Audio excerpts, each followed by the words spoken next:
আসসালামু আলাইকুম ছোট্ট বন্ধুরা, আশা করি তোমরা সবাই ভালো আছো। আজকে আমি তোমাদের নুক্তার পরিচয় শিখাবো।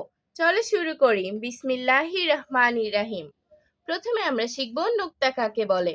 আরবি হরফের উপরে এবং নিচে এক বা একের অধিক ফোঁটার মতো যে চিহ্ন থাকে তাকে নুক্তা বলে। নুক্তা যুক্ত হরফ 15টি।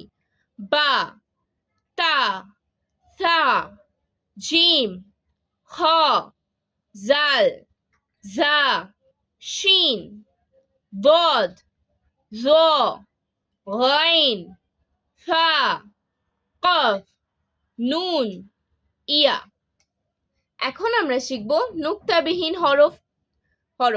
নুক্তাবিহীন হরফ 14টি। আলিফ, হা, দাল, র, সিন, সদ, ত, আইন, কাফ, লাম, মিম, ওয়াও, হা, হামজা। এখন আমরা শিখব এক নুক্তাওয়ালা হরফ। এক নুক্তা যুক্ত হরফ 10টি। বা, জিম, হ, জাল, জা, দদ, জ, গইন, ফা, নুন। দুই নুক্তা যুক্ত হরফ 3টি।